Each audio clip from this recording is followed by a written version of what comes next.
Good morning, all of you. Today we are going to start with the topic of objectives of business. So for that, first of all, you should be aware what are objectives. Bete, objectives are basically the ends towards which all the business activities are directed.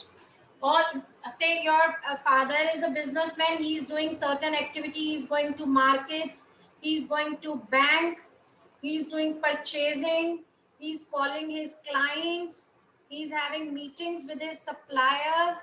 ठीक है, ये सारी business activities वो क्यों कर रहे हैं? क्योंकि उनका एक एंड है, यहाँ तक उनको पहुंचना है। ठीक है, ये यहाँ तक पहुंचने के लिए, इस एंड को अचीव करने के लिए वो ये सारे काम कर रहे हैं। सो ये एंड जहां तक एक बिजनेस मैन पहुंचना चाहता है, या ये एंड जहां पर ये सारी बिजनेस एक्टिविटीज डायरेक्टेड है, this is referred to as objective. ठीक है, so we can also define objectives as that which business people want to get in return for what they do. Objectives refer to all that which business people want to get in return for what they do. Again, I am giving you same example. Your father, he gets up early in the morning, he goes to the market, he goes to the bank, he is purchasing raw material, he is calling his clients, he is having meetings with his suppliers, he is getting an insurance company, he is paying in premium.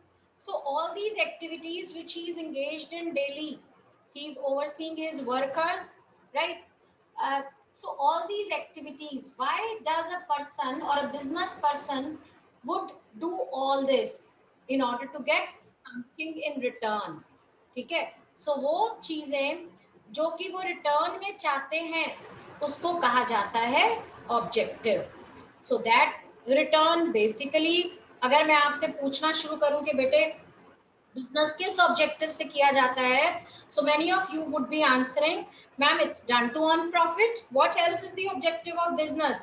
The objective of the business is to produce goods and services, to provide it to the people, to satisfy their wants, and in turn earn profit. So yes, bete, earning profit is a very important business objective for a businessman. This is the main objective for which any business activity is performed, but this is not the sole objective of the business. ठीक है, जो business activities हैं या जो businessman है, it should have multiple objectives. Only earning profit should not be considered as the objective of doing business. The person should have various objectives.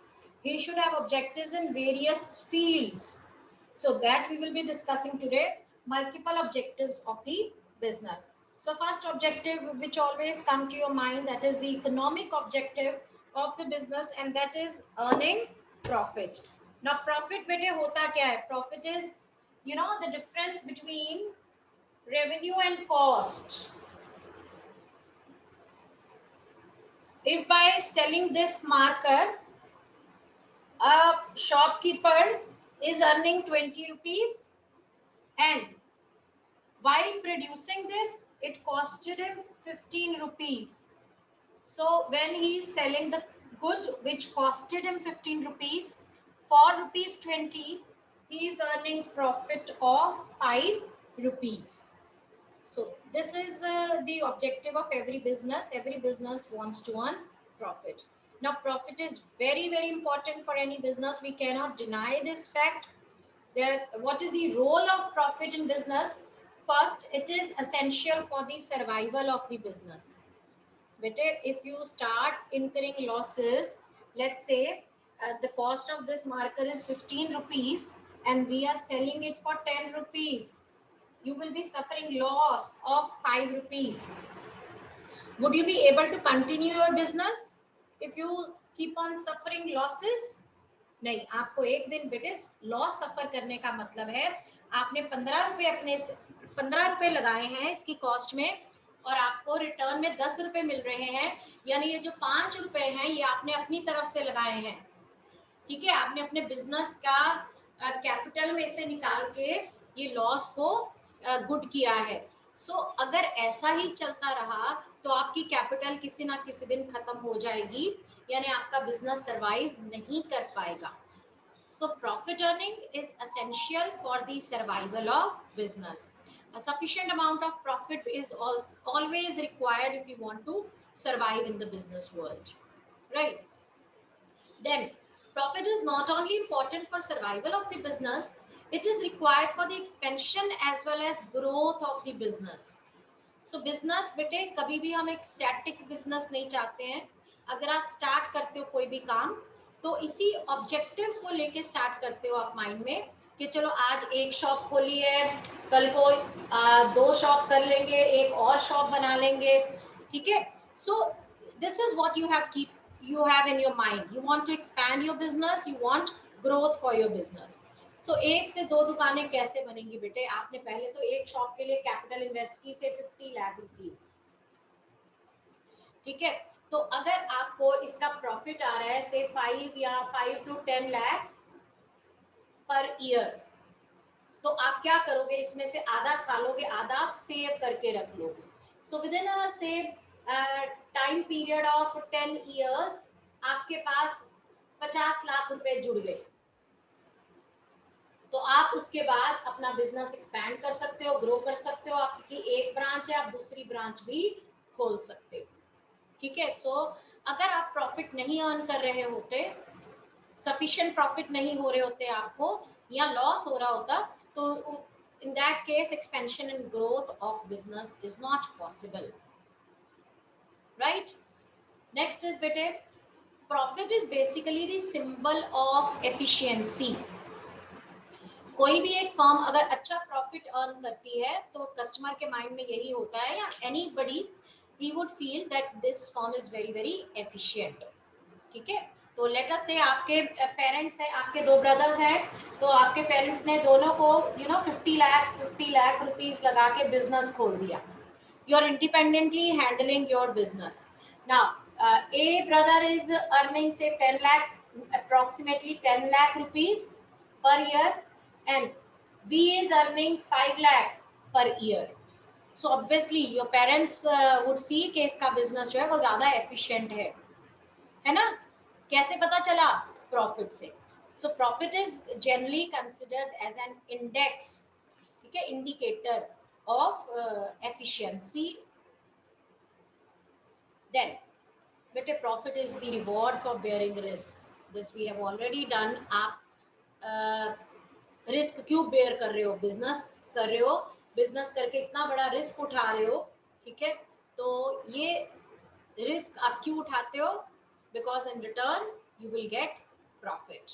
So of course profit earning is very very important. We are bearing risk, just like a landlord gives his land for rent to earn rent, right? Capitalist gives money to earn interest. Similarly a businessman bears the risk in order to earn profit. So profit is must.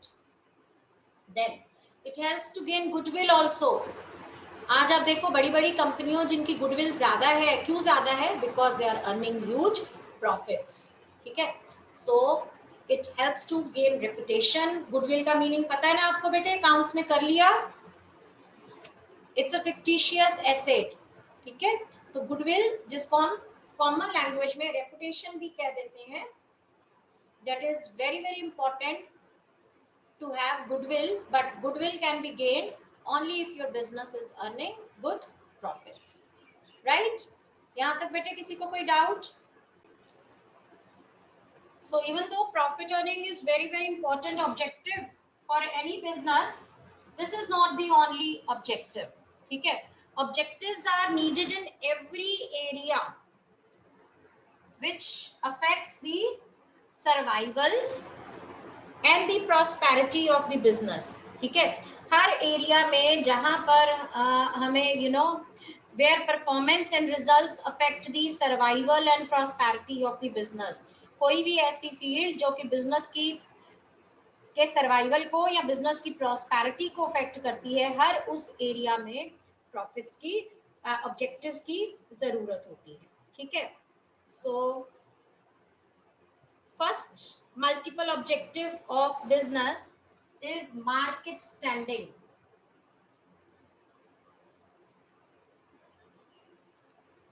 What do you mean by market standing? Beta, it refers to the position of market, position of the enterprise in relation to its competitors. आपकी position in relation to your competitors कैसी है, उसको कहा जाता है market standing. ठीक है. तो कोई भी बिजनेसमैन है, ही always aims at standing on stronger footing. ठीक है ना. हर बिजनेसमैन चाहता है कि वो स्ट्रॉन्गर फुटिंग पे रहे in relation to its competitor. ठीक है. कॉम्पिटिटिव, अगर आप कोई भी किसी भी प्रोड्यूसर की बात कर लो, सैमसंग एंड एलजी है. ठीक है. सैमसंग एंड ओप्पो है. तो अगर सैमसंग नए मोबाइल्स के मॉडल्स लेके आता है और ओप्पो उससे compete नहीं कर पाता है, तो ऑब्वियसली सैमसंग के मोबाइल ज्यादा बिकेंगे. लेकिन you have realised of late Oppo, even though it entered the market quite late, but then it is presenting its customers with the models with good camera quality, right, and at low prices. And today the sale of Oppo is far better than that of Samsung.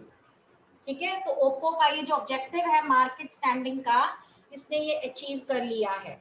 So market standing का मतलब क्या है? Position of an enterprise in relation to its competitors. So हर business enterprise का objective market standing होना चाहिए.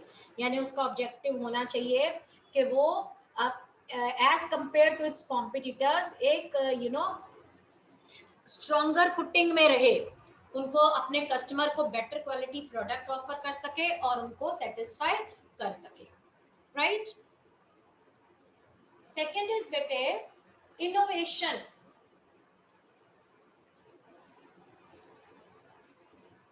Innovation. So innovation as an objective study करने से पहले firstly we will see what is the meaning of innovation. Innovation and invention are different. Invention is inventing something new, whereas innovation is the same product में changes लेके आना. ठीक है. So introduction of new idea. Innovation का मतलब है innovation, introduction of new idea. So there are two types of innovations going on in every business enterprise. One is innovation in product or service. नया product, innovation product में या service में कोई innovation लेके आना. जो भी चीज का आप बिजनेस कर रहे हैं, ठीक है, आप गुड्स का बिजनेस कर रहे हैं तो गुड्स में कोई इनोवेशन लेके आना. आप सर्विसेज में डील कर रहे हैं तो सर्विसेज में कोई इनोवेशन लेके आना. और दूसरा है बेटे इनोवेशन इन द प्रोसेस, या जिस वे में आप innovation in skills related to supply. Goods को आप कैसे सप्लाई कर रहे हो, उस तरीके में इनोवेशन लेके आना. सेम प्रोडक्ट बेच रहे हो but you are selling it in an innovative वे.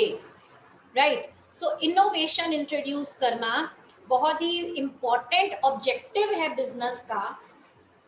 क्यों जरूरी है ये? क्योंकि कोई भी बिजनेस एंटरप्राइज इस कॉम्पिटिटिव वर्ल्ड में फ्लरिश नहीं कर सकता अगर वो अपने प्रोडक्ट में इनोवेशन नहीं लेके आता.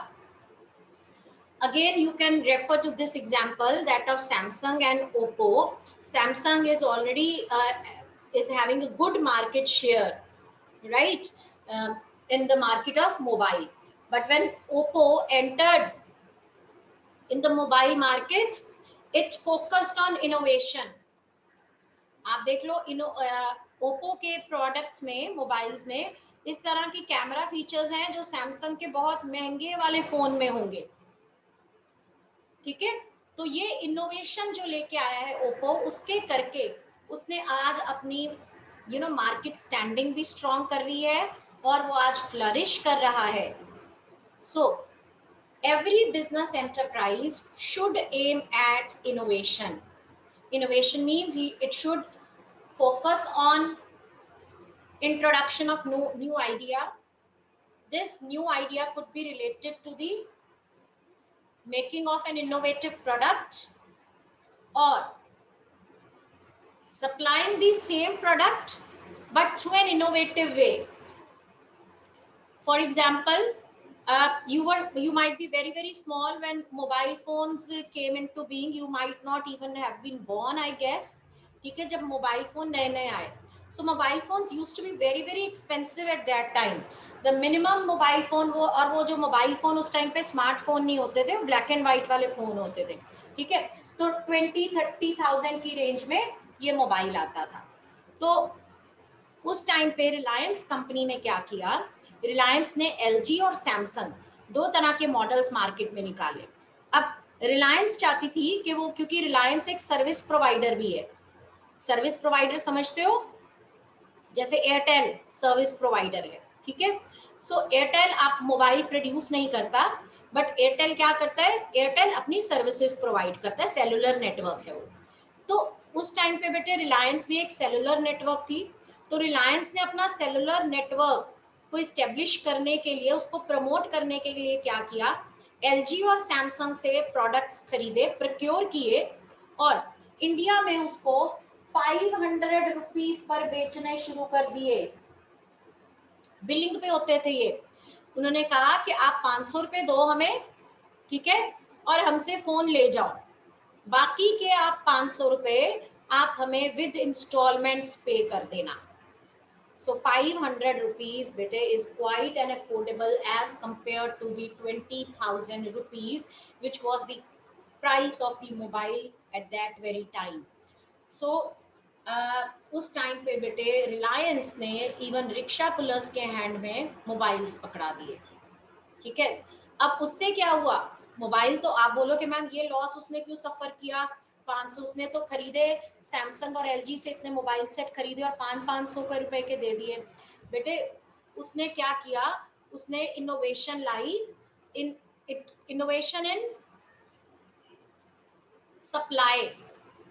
ये इनोवेशन किस में आई है, प्रोडक्ट में नहीं आई. प्रोडक्ट वही खरीदा है, प्रोडक्ट वैसा का वैसा ही है, लेकिन इनोवेशन किस में आई है, सप्लाई में, किस तरह से वो उसको सप्लाई कर रहा है. सो पीपल बिकेम जैसे अभी जियो नेटवर्क, रिलायंस ने फिर से यही चाल चली. This you can relate with, क्योंकि आपके होते हुए हुई है. ठीक है, जियो नेटवर्क दिया कि 300 रुपए में सारा साल फ्री नेटवर्क आपको मिलेगा. आपको यूज टू बना दिया, आपको स्लेव बना दिया, वाईफाई का स्लेव बना दिया और एडिक्ट बना दिया. आज आप उसके बिना सरवाइव भी नहीं कर सकते हो. तो आज अगर आपको वो 600 रुपए का भी पैक डलवाना पड़ता है, 700 रुपए का भी पैक डलवाना पड़ता है, you are happy doing it. ठीक है, तो किसका प्रोडक्ट प्रमोट हो रहा है, जियो का प्रोडक्ट प्रमोट हो रहा है. ठीक है, next objective of any business should be increase in productivity. What is productivity, क्योंकि ये हमारा ऑब्जेक्टिव है तो इसका मीनिंग आपको पता होना चाहिए. बेटे productivity is calculated by comparing the value of output with that of input. ठीक है, अगर मैं बोलूं कि मेरे लैंड के ऊपर 100 क्विंटल वीट प्रोड्यूस हुई है, ठीक है, और मेरा लैंड है 2 हेक्टेयर्स का. So now, can you tell me what is the productivity of my land? It is 50 quintals per hectare of land. Similarly, if I tell you कि 100 quintals wheat produce हुई है और मैंने 10 वर्कर लगाए हुए थे, in this case, productivity is defined as 50 quintals per, 10 quintal per worker. So we should aim at improving the productivity. Productivity बेटे it is a measure of efficiency. कैसे पता चलेगा किसका बिजनेस ज्यादा एफिशिएंट है, प्रोडक्टिविटी को कंपेयर करके. ठीक है, प्रोडक्शन को नहीं हम कंपेयर कर सकते। प्रोडक्शन क्यों नहीं कंपेयर कर सकते? क्योंकि हो सकता है आप बोलो कि मेरे ब्रदर की तो प्रोडक्शन 100 क्विंटल है, मेरी सिर्फ 50 क्विंटल है, तो इसका मतलब मैं एफिशिएंट बिजनेसमैन नहीं हूँ या फार्मर नहीं हूँ। हो सकता है बेटे ये 100 क्विंटल 2 हेक्टेयर्स पे बना रहा है, आप 1 हेक्टेयर ऑफ लैंड पे बना रहे हो, प्रोड्यूस कर पा रहे हो। In this case productivity is same, so both of you are equally efficient.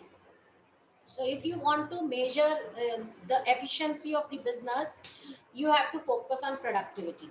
Now every businessman wants to increase efficiency, so its objective should be to increase productivity. ठीक है, तो हर बिजनेसमैन को बेटे एफर्ट करने चाहिए कि वो अपनी प्रोडक्टिविटी को बढ़ाए, क्योंकि प्रोडक्टिविटी बढ़ाने का मतलब है you are making better use of your resources. Now again वही मैं एग्जांपल देती हूँ, अगर आप 2 हेक्टेयर्स लैंड के ऊपर 100 क्विंटल वीट प्रोड्यूस करते हो, whereas another farmer is producing 80 quintals of wheat on 2 hectare of land, so obviously he is more efficient क्योंकि इसकी प्रोडक्टिविटी ज्यादा है। सो प्रोडक्टिविटी ज्यादा है मतलब he is making better use of his available resources as compare to this person. ठीक है, तो हर बिजनेसमैन को की एम होनी चाहिए, ऑब्जेक्टिव होनी चाहिए क्या? To have greater productivity.